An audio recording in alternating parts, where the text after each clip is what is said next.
dont la taille gigantesque a toujours beaucoup impressionné Patrick.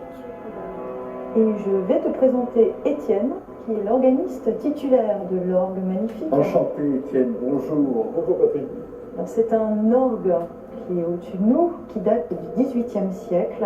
La chance de l'avoir pratiquement préservé ici, et donc il sonne comme à l'origine. Et c'est Étienne qui va te le montrer et te le faire entendre. Bon alors Étienne, j'ai qu'à vous suivre, j'ai l'impression. Allons-y, allons-y. À tout à l'heure, Annie. À tout à l'heure.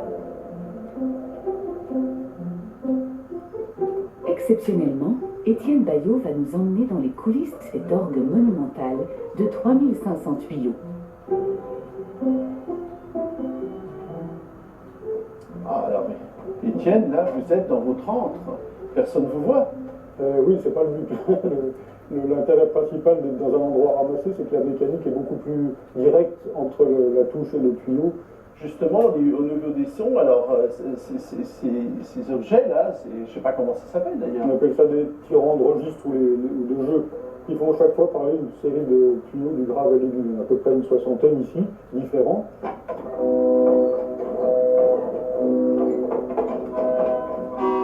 Etc. D'accord. Et voilà, sur un même clavier, on peut avoir déjà un certain nombre de sons, et puis le fait qu'on ait ici 4 claviers, c'est une richesse, c'est-à-dire que le premier clavier, par exemple, qui fait ici parler toute la tuyauterie qui est en balustrade dans mon dos, sur ce clavier-là, on peut déjà faire parler quasiment un ordre complet qui est suffisant pour remplir la collégiale.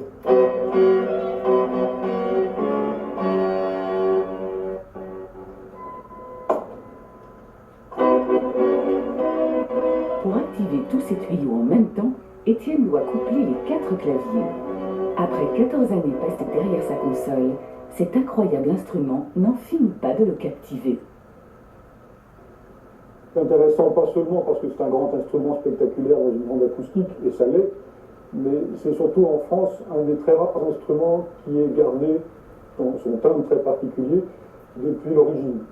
Ce qui est extraordinaire, c'est que d'une part, les parties du 18e sont restées parfaitement bien conservées, et que les ajouts qui ont été faits par la suite s'intègrent à ça de façon totalement harmonieuse. Alors Étienne, est-ce que vous pouvez nous faire un concert? Un concert, ce serait peut-être un petit peu long, mais je peux vous jouer une pièce, effectivement. Mais sans doute le meilleur endroit pour entendre l'orgue, c'est quand même dans la nef en bois, si je peux me permettre. Mais avec plaisir, j'y vais. Voilà. Merci Étienne. Je vous en prie.